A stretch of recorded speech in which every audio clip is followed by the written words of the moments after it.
there's a tractor sitting in a barn outside Cedar Rapids, Iowa, that's been working the same family farm since 1963. It's a John Deere 4020, and it still starts on cold mornings, still pulls a plow through heavy soil, still earns its keep more than 6 decades after rolling off the assembly line. Walk into the equipment shed next to that barn, and you'll find a 2015 model tractor worth 3 times what that 4020 cost new, equipped with GPS guidance, computerized engine management, and enough technology to run a small data center. That newer tractor has accumulated less than half the operating hours of the 60-year-old Deere sitting next door. Yet the farmer is already considering replacing it. The dealership has called twice this month about trade-in values and financing offers on the latest models. This scene repeats across American agriculture. This is the story of why new tractors are replaced faster than ever before, and what that reveals about modern agriculture, manufacturing economics, and the true cost of technological progress. The story begins in the decades following World War II, when American agriculture was mechanizing rapidly, and tractor manufacturers were building machines designed to last for generations. Companies like John Deere, International Harvester, Massey Ferguson, and Ford understood that farmers viewed tractors as long-term investments, tools that would work the same land for 20, 30, or 40 years. The economic reality of farming demanded durability, because most farmers couldn't afford to replace major equipment frequently. A tractor purchase represented years of saved profits, and that tractor needed to earn its keep across decades of service. Engineers at these companies designed tractors accordingly. The John Deere 4020, introduced in 1963, became the template for what a durable agricultural tractor should be. The engine displaced 380 cubic inches and produced approximately 95 horsepower at the drawbar, delivering power through a simple but robust 6-cylinder diesel design that farmers could service with basic tools and mechanical knowledge. The transmission used synchronized gears that allowed smooth shifting but remained fundamentally mechanical, with no computers or electronics to fail. The hydraulic system operated at relatively low pressures, using simple components that could be rebuilt on the farm. The 4020 and tractors like it were designed for serviceability. Oil changes required basic tools, fuel filters screwed on and off by hand. Air cleaners could be serviced in minutes. When major repairs became necessary, an engine overhaul, clutch replacement, transmission work, farmers or local mechanics could perform the work without specialized diagnostic equipment or manufacturer authorization. Parts were available through dealers and aftermarket suppliers, creating competition that kept prices reasonable and availability good. The engine's straightforward design meant that troubleshooting problems required mechanical knowledge rather than electronic diagnostic equipment, allowing farmers to identify issues through observation, sound, and simple tests that revealed what needed attention. Service manuals provided detailed instructions, exploded diagrams, and specifications that enabled competent mechanics to disassemble, repair, and reassemble virtually any component on the tractor using information the manufacturer provided openly. The hydraulic system used simple components, pumps, cylinders, control valves, that could be rebuilt using seal kits and basic tools, with adjustment procedures documented in manuals that assumed users would perform their own service work. Electrical systems remained elementary, using simple wiring harnesses, mechanical switches, and analog gauges that farmers could troubleshoot with a test light and basic understanding of 12-volt circuits. The fuel system relied on mechanical injection pumps that could be serviced and calibrated by diesel mechanics in small towns across rural America, not requiring computer interfaces or proprietary software to adjust or repair. Clutches were accessible through relatively straightforward disassembly procedures that determined mechanics could complete in a well-equipped farm shop over a weekend, splitting the tractor and replacing worn components without dealer involvement. Transmission repairs followed similar patterns, with internal components that could be accessed, inspected, and replaced by mechanics who understood gear trains and bearing installations, but didn't need electronic expertise. The 4020's design documentation was comprehensive and publicly available, with parts catalogs, service manuals, and operator handbooks that treated farmers as capable technicians deserving complete information about the machines they owned. Aftermarket parts, suppliers reverse-engineered and manufactured replacement components for virtually every wear item, and frequently replaced part, creating price competition that kept maintenance costs manageable and ensuring availability even decades after production ended. Local machine shops could fabricate replacement parts for components that weren't available from suppliers, using the actual failed parts as patterns, or working from measurements and specifications to create functionally equivalent replacements. The tractor's bolt-together construction using standard fasteners and conventional materials meant that repairs didn't require exotic tools or specialized welding techniques that only factory-trained technicians possessed. Farmer networks shared knowledge about common problems and effective solutions, creating informal technical support systems, where experienced operators helped neighbors diagnose issues and perform repairs successfully. The culture of self-reliance that characterized mid-century American agriculture both shaped and was reinforced by tractors designed to be owner-serviceable, with farmers taking pride in maintaining equipment themselves rather than depending on distant dealers. Winter months, when field work ceased, became the traditional time for major tractor overhauls, with farmers disassembling engines or transmissions in heated shops, cleaning and inspecting components, replacing worn parts, and reassembling everything ready for spring planting. This serviceability created economic resilience for farming operations, as maintaining equipment in-house cost primarily time and parts rather than expensive dealer labor rates that could make repairs economically prohibitive during difficult agricultural economic periods. This design philosophy reflected both engineering tradition and market reality. Farmers expected tractors to be repairable, and manufacturers built machines that met those expectations. The mechanical simplicity wasn't a limitation, it was a feature, valued by operators who needed to keep equipment running without depending on dealer service departments or factory technicians. A farmer with mechanical aptitude and a well-equipped shop could maintain a 4020 indefinitely, replacing worn components as needed and keeping the tractor productive for decades. The culture of tractor ownership during this era emphasized longevity and pride in maintaining equipment across generations.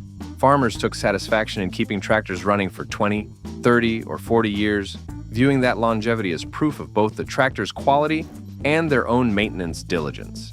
Sons inherited tractors from fathers, sometimes continuing to use them alongside newer equipment, sometimes making them their primary machines if the tractors remained mechanically sound. The idea of replacing a tractor that still ran well would have seemed wasteful and economically questionable. But the seeds of change were already germinating. During the 4020's production years, tractor manufacturers faced intense competition and pressure to differentiate their products. Horsepower became the primary specification farmers compared when considering tractor purchases, creating an arms race where each manufacturer tried to offer more power than competitors. The 4020's 95 horsepower seemed impressive in 1963, but modest by the early 1970s, when tractors producing 120, 150, or even 200 horsepower entered the market. Marketing departments at John Deere, International Harvester, Case, and other manufacturers recognized that horsepower numbers sold tractors, leading to advertising campaigns that emphasized power ratings prominently, while downplaying other characteristics that might matter more to long-term satisfaction and reliability. The horsepower race encouraged engineers to extract maximum power from engines, sometimes pushing designs closer to their stress limits and sacrificing the conservative engineering margins that had characterized earlier generations of tractors, built for longevity above all else.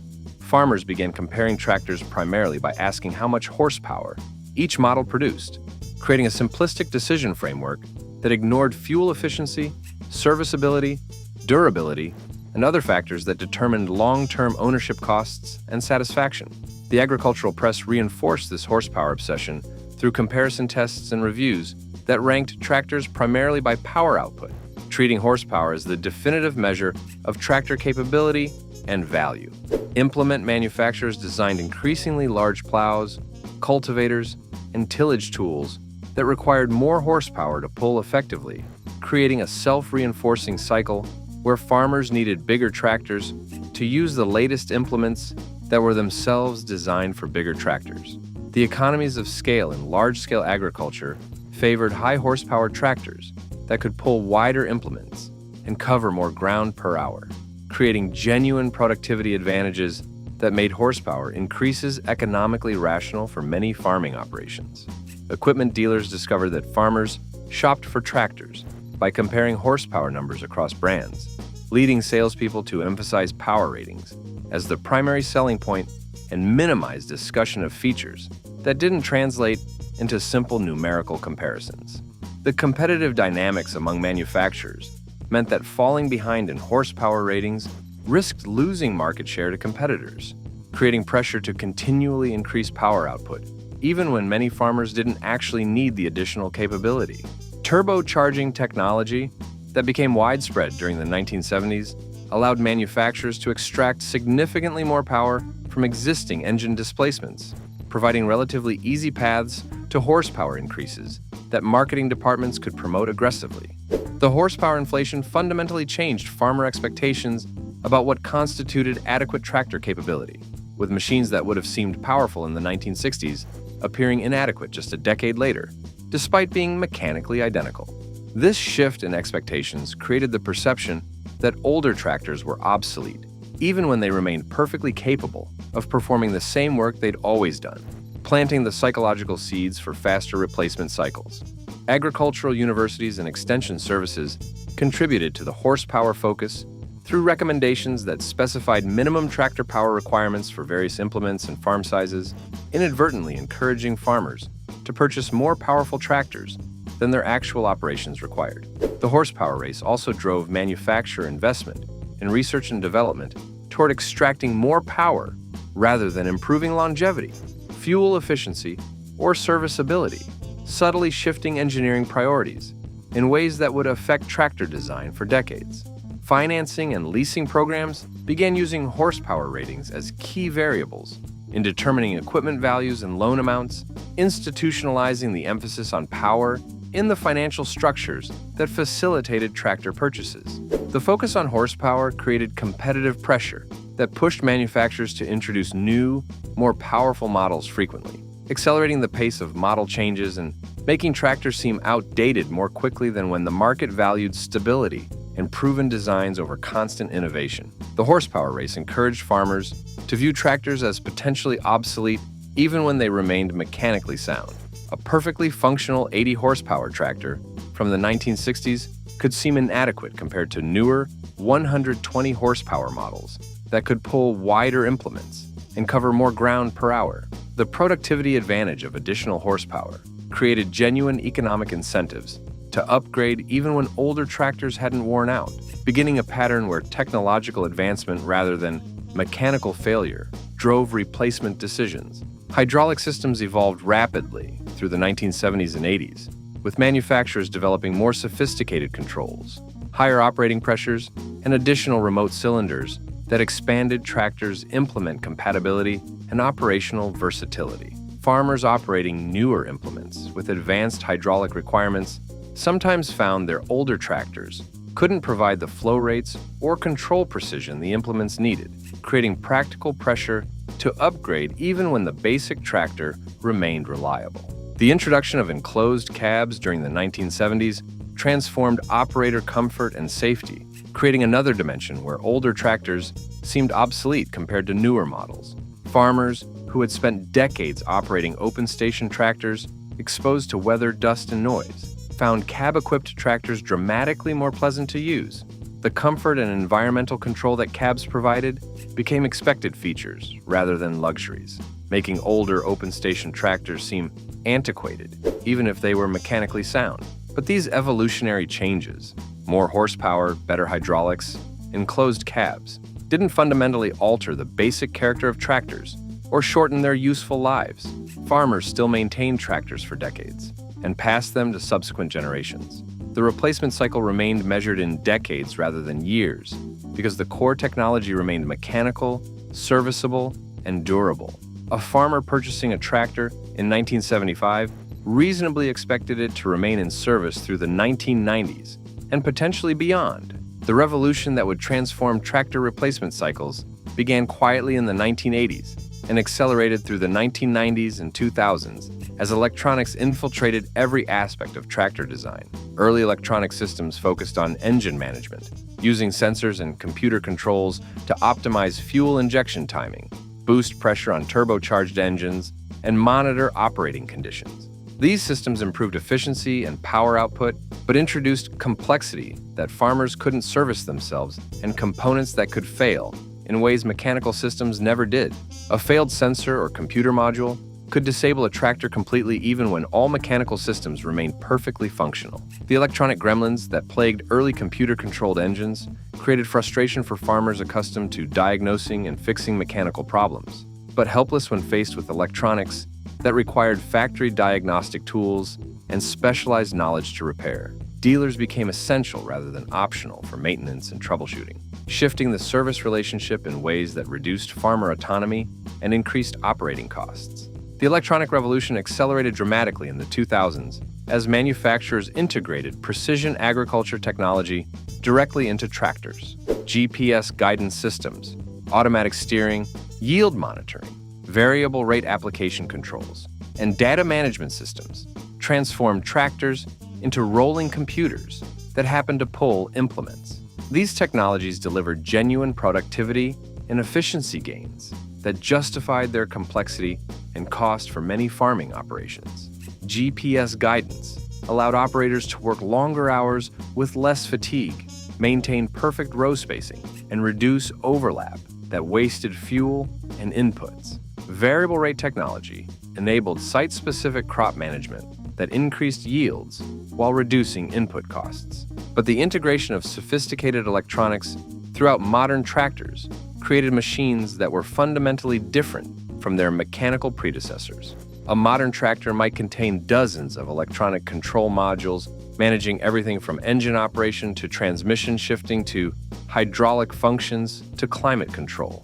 These modules communicated via digital networks called CAN bus systems that allowed sophisticated integration but created complexity that made diagnosis and repair extremely challenging without manufacturer-specific tools and training. The electronic architecture of modern tractors resembled computer networks more than mechanical systems, with data flowing constantly between modules that coordinated their operations through digital communication protocols that required specialized knowledge to understand and troubleshoot. A single sensor failure could cascade through multiple systems as dependent modules received incorrect data and adjusted their operations inappropriately, creating failure modes where diagnosing the root cause required tracing signals through complex electronic pathways rather than identifying obviously broken mechanical components. The proprietary diagnostic software that manufacturers required for accessing tractor electronic systems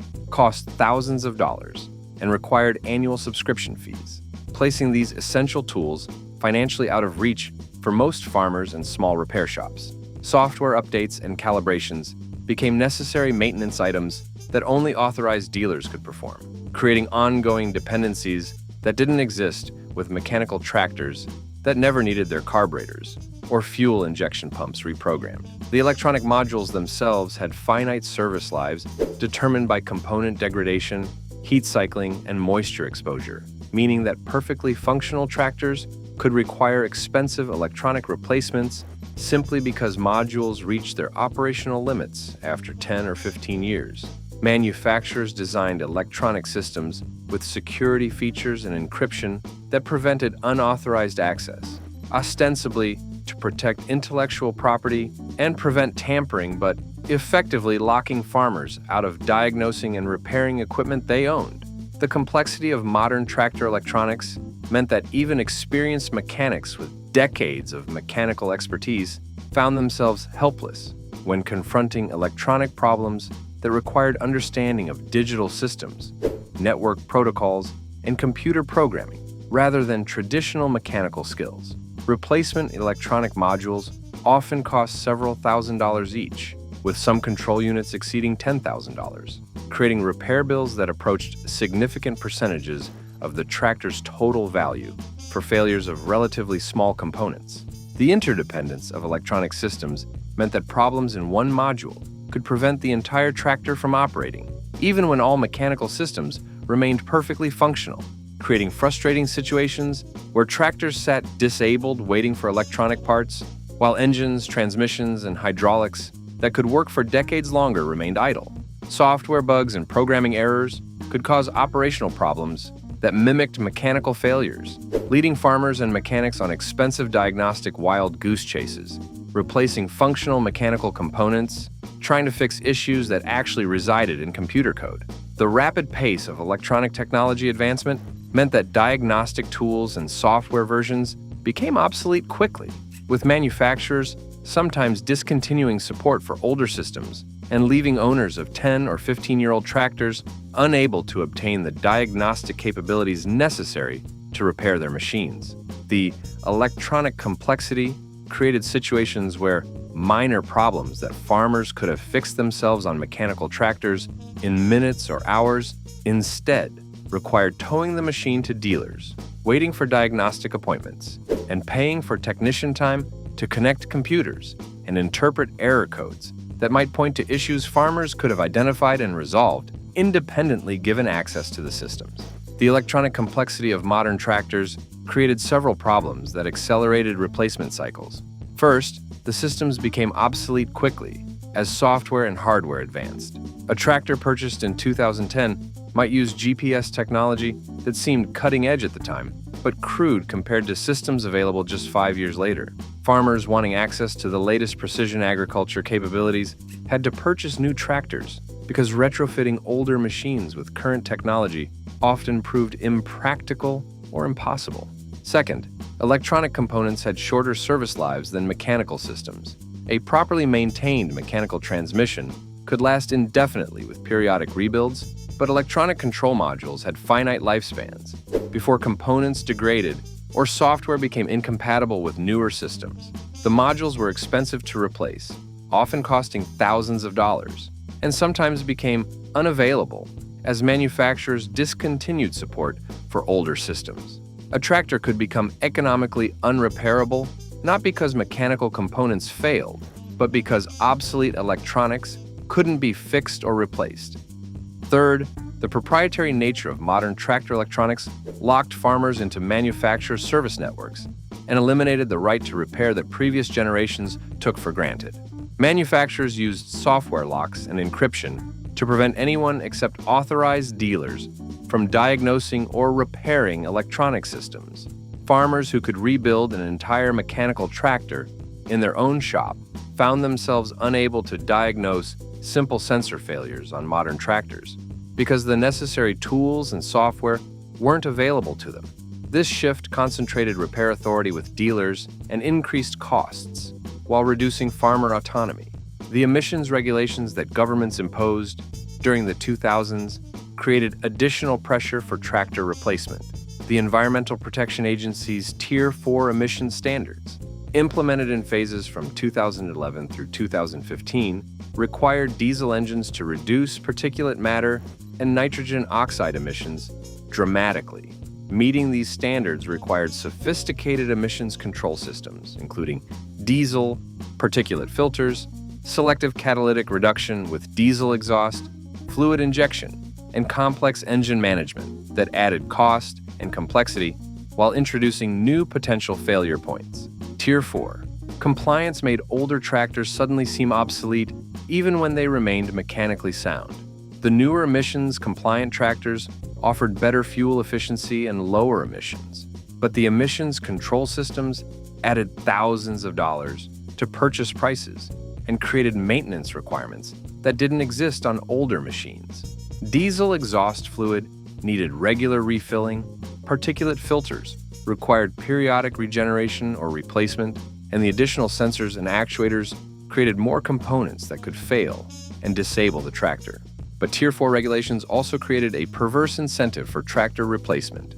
Once manufacturers began producing emissions-compliant tractors, the regulatory environment made pre-Tier 4 machines seem like liabilities. Some anticipated that future regulations might restrict or tax older non-compliant tractors, creating urgency to upgrade before values collapsed. The emissions transition became a forcing function that encouraged replacement of perfectly functional older tractors with newer compliant machines. The financing and leasing structures that became common in agricultural equipment markets during the 2000s accelerated replacement cycles by making frequent upgrades financially accessible. Instead of purchasing tractors outright and owning them until they wore out, Farmers increasingly financed purchases over 5 or 7-year terms or leased tractors for similar periods, with options to return them and upgrade to newer models. These financing structures normalized the idea of replacing tractors every 5 to 7 years and created payment schedules where the monthly cost of upgrading to a new tractor after 5 years seemed manageable compared to the potential repair costs of maintaining an older machine. Manufacturers and dealers actively encouraged this replacement cycle through trade-in programs, financing incentives, and marketing that emphasized the productivity and efficiency advantages of the latest models. The dealer visits and phone calls offering trade-in evaluations created constant pressure to consider upgrading even when current equipment remained functional. The availability of financing at low interest rates made the decision to upgrade easier, spreading the cost across years of future production, rather than requiring large lump sum payments that would clearly illustrate the economic impact of frequent replacement. Depreciation schedules and tax regulations in the United States provided additional incentives for relatively rapid tractor replacement. Agricultural equipment qualified for accelerated depreciation that allowed farmers to deduct significant portions of purchase prices from taxable income in the early years of ownership. These tax benefits were most valuable during the first 5 to 7 years, after which the depreciation advantage diminished. For farmers with significant taxable income, the combination of tax benefits from depreciation and trade-in value from selling tractors before they depreciated completely made frequent replacement financially attractive compared to maintaining equipment indefinitely. The increasing specialization and scale of American agriculture created operational pressures that favored newer tractors. As farms grew larger and more focused on single crops, downtime during critical planting or harvest windows became increasingly costly. A breakdown that delayed planting by even a few days could reduce yields meaningfully if weather windows closed or crop timing became suboptimal. Similarly, harvest delays could mean the difference between bringing in a crop at peak quality or suffering losses to weather, disease, or overripeness. Modern farmers managing thousands of acres couldn't afford the downtime risk that came with older tractors that might break at critical moments. Newer tractors under warranty provided peace of mind that repairs would be covered and completed quickly, reducing the financial and operational risk of unexpected failures. The calculation increasingly favored replacing tractors before they aged to the point where major repairs became likely, even if doing so meant disposing of equipment that might have provided years of additional service with proper maintenance. The productivity advantages of newer tractors also drove replacement decisions. Modern tractors with GPS guidance and automated systems allowed operators to work longer hours with less fatigue and greater precision. A farmer running a newer tractor with automatic steering could work effectively well into the night during time-critical periods, using GPS to maintain perfect rows even when visual references disappeared. That capability could mean the difference between completing planting in optimal conditions or facing delayed emergence and reduced yields. The productivity advantage justified newer equipment, even when older tractors remained mechanically capable. The global competitiveness of agriculture added another dimension to equipment replacement pressures. Farmers competing in international commodity markets needed to maintain cost structures and productivity levels comparable to producers worldwide. As farmers in other countries adopted the latest technology and equipment, American farmers felt pressure to match those capability levels or risk becoming uncompetitive. This created a technology treadmill where staying current with the latest equipment felt necessary to remain economically viable, even when the incremental gains from upgrading were modest. The cultural shift in how farmers viewed tractors transformed ownership patterns. Previous generations saw tractors as tools to maintain indefinitely, taking pride in keeping equipment running for decades. Modern farmers increasingly view tractors as business assets, with finite economic lives, to be replaced when newer technology offers advantages or when repair costs exceed the value of upgrading. This shift from craftsman's pride in maintenance to businessman's calculation of return on investment changed the emotional relationship farmers had with equipment and made replacement decisions more purely economic. The collector tractor market that emerged during the late 20th century created an interesting bifurcation in how tractors were valued and used. Classic tractors like the John Deere 4020, Farmall M, or Ford 8N became collectibles, restored to pristine condition, and valued for their historical significance and mechanical simplicity. These tractors often commanded premium prices from collectors and enthusiasts who appreciated their design and wanted to preserve agricultural history. But these machines were increasingly removed from active farming, becoming hobbyist equipment or museum pieces rather than working tools.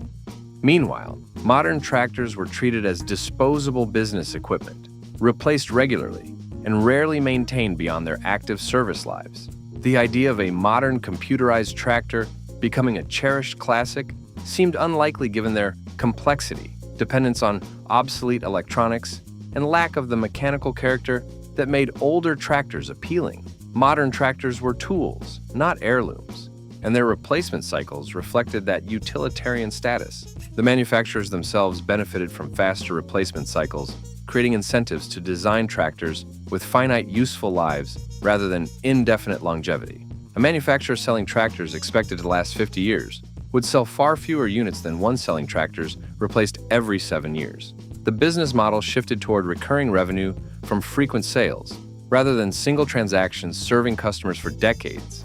This created alignment between manufacturer interests and dealer networks that profited from both equipment sales and the service work that complex modern tractors required.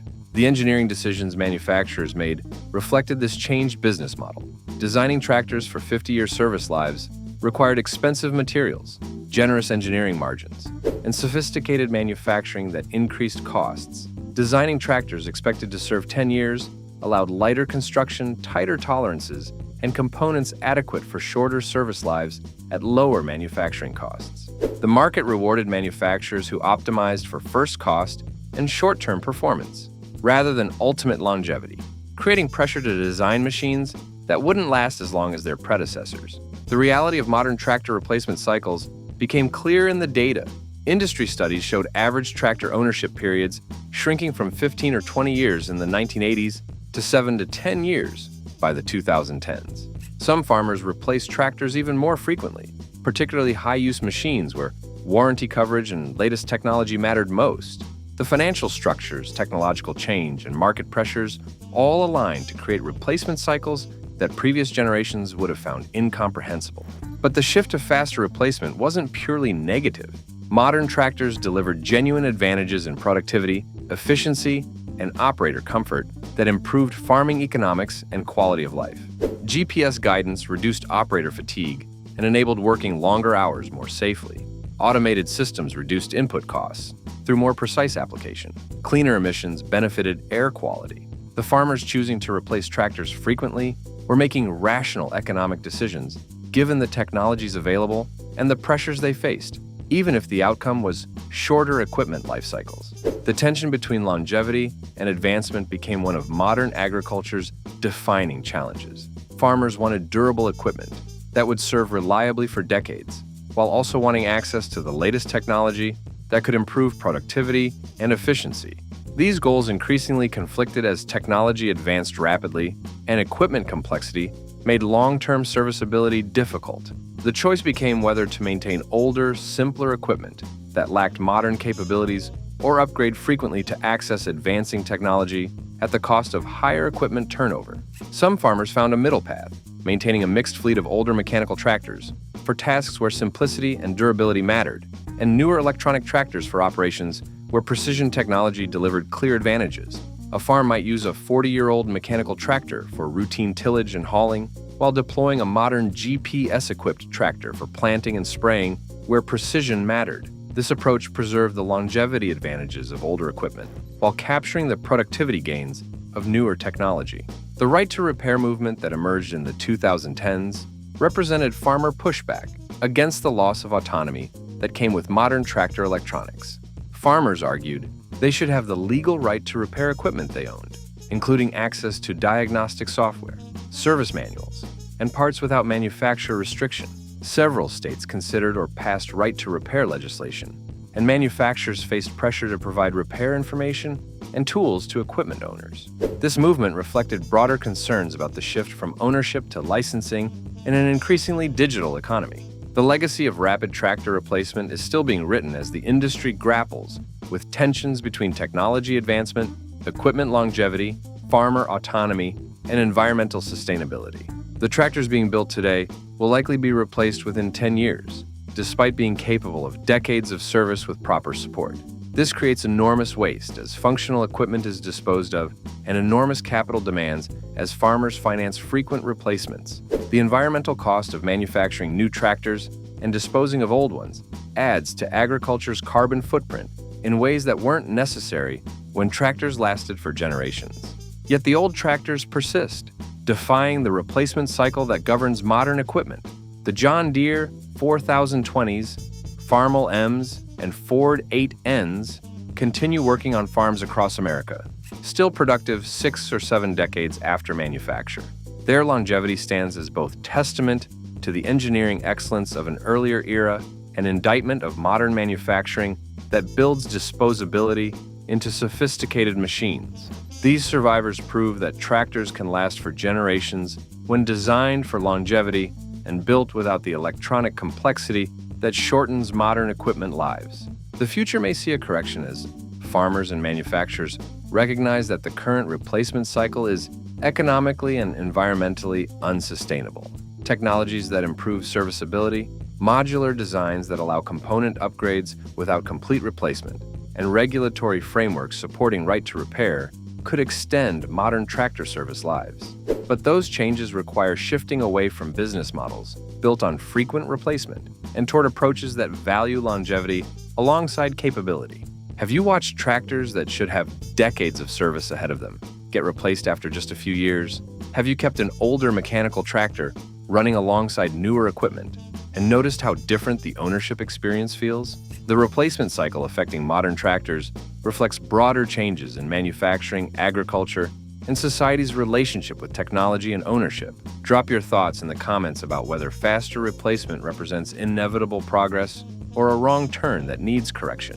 And if this exploration of why new tractors are replaced faster resonated with you, subscribe for more stories about the machinery that shapes agriculture and the economic and technological forces that determine how we build and use it.